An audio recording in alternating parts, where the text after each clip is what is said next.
What's up, everybody? It's Alex from Heavy New York, and on the phone, we got Mixi from Stitched Up Heart. Thank you. It's great to talk to you again.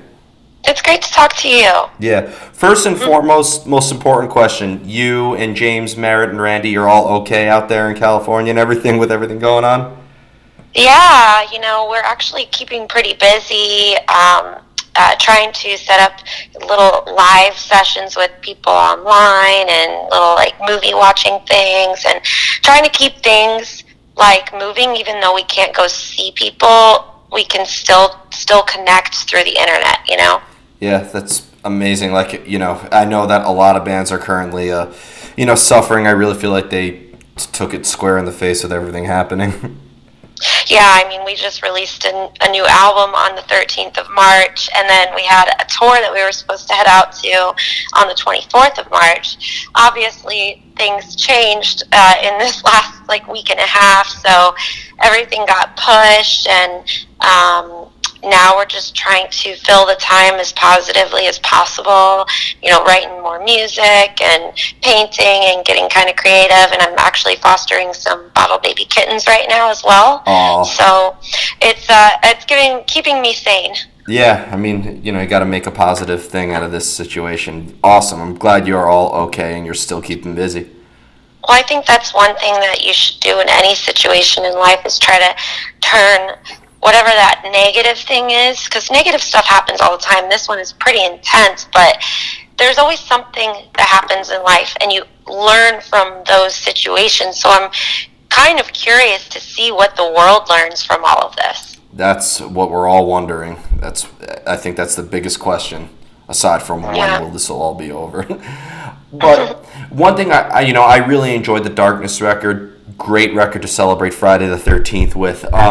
The last time I spoke to you, I think you had a bunch of singles out. You had Problems out. You had Lost featuring Sully Erna. Warrior, I believe, was out. You released a lot of singles before the release of the whole album. Was that at all maybe part of the presentation of the album? Was that kind of how you wanted to present it?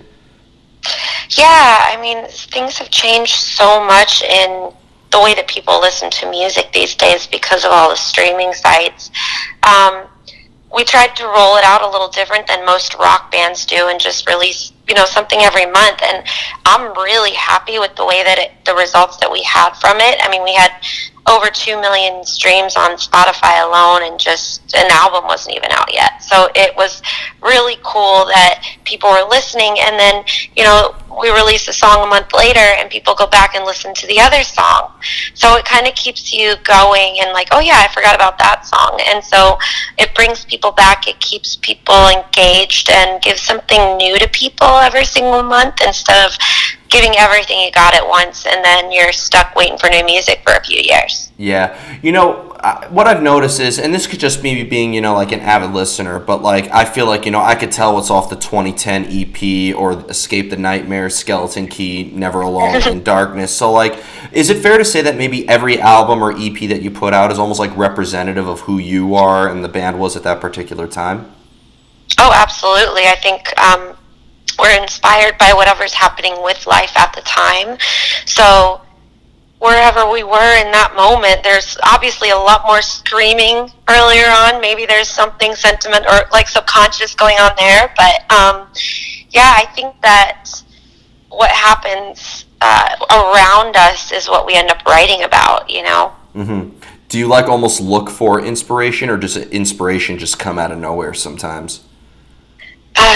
Sometimes I start whatever the day is. If it's a writing session, I start by doing my homework first. I think of a subject I want to sing about, maybe some words I really like, and then I go in to whatever the music draws me into. So they'll start with a guitar that loops over and over, and then I'll start with a melody in my head and try to put those words together, and then the stuff that comes to me almost flows through me. Mm-hmm. It kind of flows a lot, really organically, authentically, and very in that moment as it's being written, and it feels the most real rather than writing something years ago and bringing it back to life. Yeah, I almost feel like the songs are very timeless, but I almost feel like they go like even when you were playing, "Catch Me When I Fall" and "Finally Free" at the Steel Panther gig, like it almost felt like because it was interesting seeing you perform that as a four piece, but it still almost seemed like timeless. It's fair to say you try to capture a moment with each song, right? Absolutely try to make every song as good as possible. We really, really dissect each song and try to bring people through like a visual, almost like paint a picture in your head. Um, but yeah, we didn't try to make anything timeless, but I appreciate you saying that because that means a lot. That means that the music can continue for years to come. But really, we just try to go with what feels right at the time when we're writing it, what sounds right, and just hope it sticks. Mm-hmm. Yeah. Do you find it because sometimes you're working on a song for hours, days, even weeks at a time? Do you find it harder to capture a moment the longer you work on something? Sometimes revisiting a song will, inspire something new that will give it a totally different twist. For example, Warrior was written with totally different lyrics in the verse. It's kind of the same melody, but I didn't like what the song was really about in the beginning. So I sat with it for a few months and then came back around and revisited the lyrics and kind of did a twist on it where it had to do with PTSD and the dark side of being a warrior. Mm-hmm. That's So wow. sometimes having us taking a step back from the music and then diving back into it later really helps change it in a different way. Mm-hmm. And you know what I've noticed is this was, as I said before, the Steel Panther gig was actually my first time seeing you as a four piece. I was very impressed. I was so used to seeing you just do vocals, but you were playing guitar now on stage too. It almost seems like is it maybe people who see you now versus seeing you in like 2016 on the Lacuna Coil tour or something like that. Maybe they're seeing like a different side of you, right? Yeah, I mean, I always try to bring out something new to each tour that we do. I used to play guitar all the time. I forgot that it was something that I used to do actually because, the very first guitar player in our band was just so good. I just decided not to play anymore because I'm never, ever going to be that good. And, after going through the rhythm section over and over again with recycling members, we just got tired of doing that, and we knew that we were like the core four piece. So why don't we give it a shot as a four piece? And what songs really need a second guitar? And we had about 2 months to kind of work on it. And I was like, all right, well, let me learn this. And it went a lot better than I thought it was going to go. So I'm really happy because it's truly bringing that life, that guitar back into me. I used to always have a guitar in my hand, so it's been really nice. It's almost kind of like you rekindled your love for something, right? Exactly. It's like picking up a paintbrush again or like riding a bicycle again. It's like something that you forgot how much you enjoyed. Mm-hmm. And like kind of like going back to like the process of writing lyrics, I definitely talked about it last time, but like I felt many different vibes just on Darkness alone. Like This Skin I thought had a different vibe than like Bones or Dead Roses or Crooked Halo or something like that. So like it's fair to say that there was a lot of different between the 4 years between Never Alone and this, there was a lot of different emotions that were felt, right? Oh, absolutely. I think there's definitely a lyrical underlying tone that kind of goes consistent throughout the album. But as far as the music happens, we really tried to go all over the place. We didn't want to have an album that sounded all the same as one giant song, so we really tried to like explore new territory and not pigeonhole ourselves into making one kind of music forever. Mm-hmm. Yeah, and I think that says a lot with the recent tours you were on because being that I've seen you with like Lacey Sturm or Sick Puppies or Lacuna Coil, I feel like there's a lot of crosses in the audience there. But touring with Steel Panther, and sadly it's not happening. But seeing you, I know a lot of people discovered you when you were announced to tour with Sebastian Bach. It almost seems like a lot of different audiences are grasping onto Stitched Apart, right? Yeah, it's actually really cool. I think we're able to because of the music being so diverse and all different but still have a rock theme, I feel like it opens up new territory, different bands that we can tour with that maybe a scene punk band can't go out and tour with, like a metal band. So it's like they can, I guess, but I also feel like it's more accepting because I don't know, for some reason, whatever we're doing is working with different kind of genres, so it's kind of cool. Yeah, before you know it, you'll be on tour with Cannibal Corpse before you know it. Right, that'll be it. It'll be Cannibal Corpse and like Taylor Swift will be headlining. Wow, if that happens, take my money. Just take my money. And imagine doing a duet as well. Right? Your Corpse Grinder and Taylor Swift doing a duet. That would be crazy. Yeah, let's make that happen. But kind of going back to like the inspiration for songwriting, do you find it easier to come up with ideas when you're in the company of the other three band members, or do you kind of, because I've always said isolation is the best fuel behind creativity, do you find it easier to come up with lyrics or musical ideas when you're kind of more by yourself? I usually start the process if nobody's paying attention to me and they're focused on the music. I'm like the fly in the wall in the background, coming up with the melody and the lyrics while they can't hear me and just kind of feeling it out. And then once I get something together, then I show them. So I'll like figure it out and then I'll ask them what they think. But yeah, it doesn't matter. I don't like a 1,000 people in the room when we're writing, but I do like it to be like maybe 1 or 2 people at a time. Yeah, you don't want too many cooks in the kitchen, right? Yeah, I mean, if everybody starts throwing in words and then I shoot everything down because I'm very picky on my words, then, I kind of shut them down because I have like something that I want to say and I'm seeing it and I'm visualizing it. So I get a little protective on how the words are. Yeah, and nothing could be more heartbreaking than writing the best sets of lyrics and then seeing how they go like one syllable over or under the arrangements. That's had to have happened before, right? Yeah, I mean, I can hear how many words are supposed to be or how many syllables are supposed to be in a beat, and sometimes the drummer won't hear like what I'll hear, but he does throw in some good words every once in a while, So I don't shoot them all down. Okay, fair enough. It's always good to get input from elsewhere as well, because I think if you're trapped in like your own bubble, you almost like are narrow-minded and just never try anything new, right? Yeah, and I do take a lot of I take a lot of direction from the producers as well. Sometimes if I believe in their art and I think that they know what they're doing, then I will, take note and use whatever they think is a good idea as well. If they want to like change the melody slightly, or if they have a word or a different way of saying something here, I usually listen to somebody that's been doing it a lot longer than me as well, just kind of for guidance, somebody that I'm inspired by, and we chose that producer because we really believe they're going to make our music great. So the producer is kind of a fifth member, if you will, of the band, depending on which record. Yeah, who produced Darkness? This was Matt Good. Oh, okay. Yeah, he's amazing. Yeah, I've heard so many good things about him.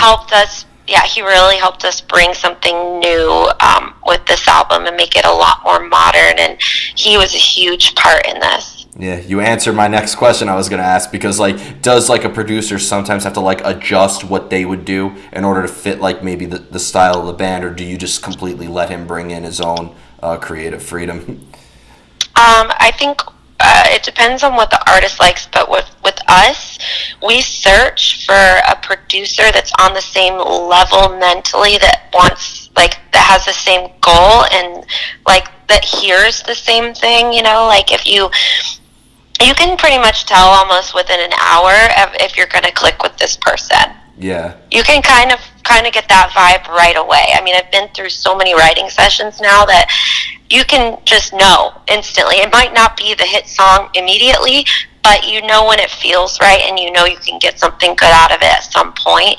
So it's pretty immediate, and I think it definitely is a joint kind of collaboration when it comes to listening to them and them listening and working together to ultimately like steer it in the direction you both want. Yeah, I was interviewing a couple of producers or musicians who also produce, and they say like it's not just a skill, but it's almost like you almost need like a psychology degree to go along with it in a way. Yeah, you do have to.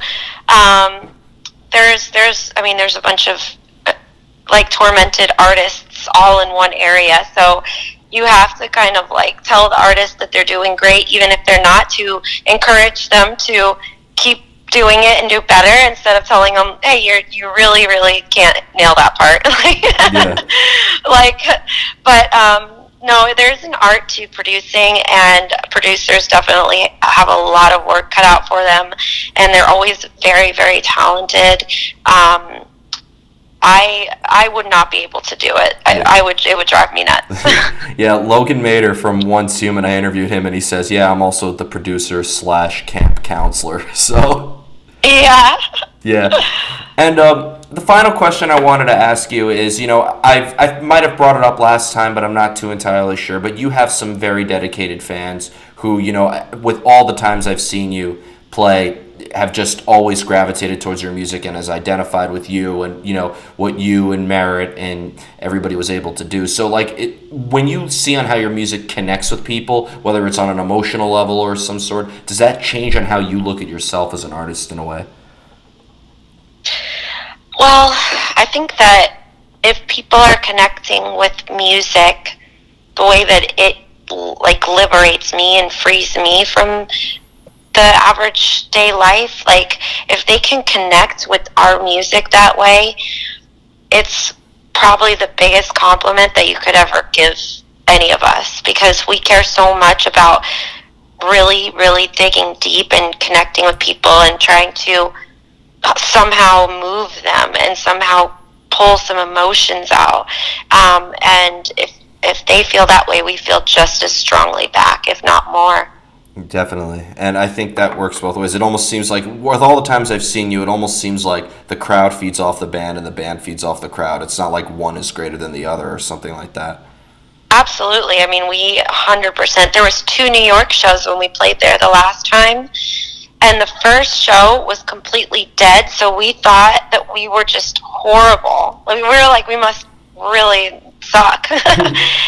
But the second New York show, people were moshing and moving. It was kind of a younger crowd, so everybody was just, going crazy. And we were like, oh, okay, same exact city, just 2 different audiences. Yeah. So we thought our show went so much better the second night, just because there was people having fun and moving around, and would definitely feed off that energy. Yeah, I think also there was a lot of our mutual friends as well. So I think like with the first show, like the majority of people were industry. So maybe, oh yeah, a bunch of industry. So of course they're not moving around. They're kind of like picking every note apart. and also the second show was the night before.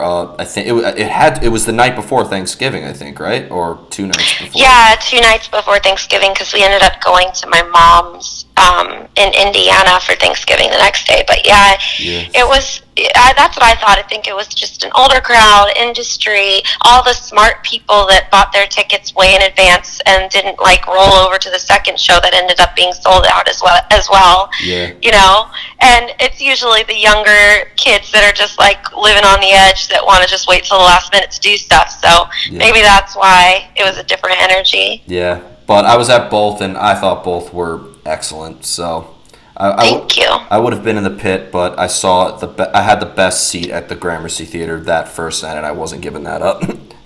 Oh yeah, I actually snuck around up at the top and had a seat all the way up there, and watched Steel Panther bring those kids up on stage to play guitar. It was really awesome. Yeah, but I couldn't even get inside the standing room. It was just so packed. Yeah, it's insane. Best luck to that venue with everything that's happening. So before we go, I want to thank you so much for your time again. Great to talk to you as always. Just is there any way that, because I know that the Sebastian Bach tour got canceled, is there any way that fans listening to this can help contribute to help you guys out in a way? You can sign up for my Patreon if you'd like. I do Skype hangouts, like one-on-one, 30-minute Skype hangouts. That's what I've been doing to try to stay connected and still be able to like survive doing this. Patreon.com/MixiOfficial. We're also trying to do like Netflix watch parties and stuff, and watch movies with people in the chat rooms. And we're still practicing, so we're doing band rehearsals on Tuesdays. So usually Tuesday night we might have a small little Facebook Live, but we're just trying to stay as connected as possible. Okay, and there's links to your merch store on Facebook and everything like that, and yeah, right now you can just buy the album, and then all of that is on our Instagram page. You could go to stitchedupheart.org, should lead you to the site as well. Awesome. I'll post a link in the description for that video below. Cool. Yeah, but thank you so much, everybody. Mixi of Stitched Up Heart Darkness. Be sure to pick it up. This is Alex from Heavy New York. We'll see you next time.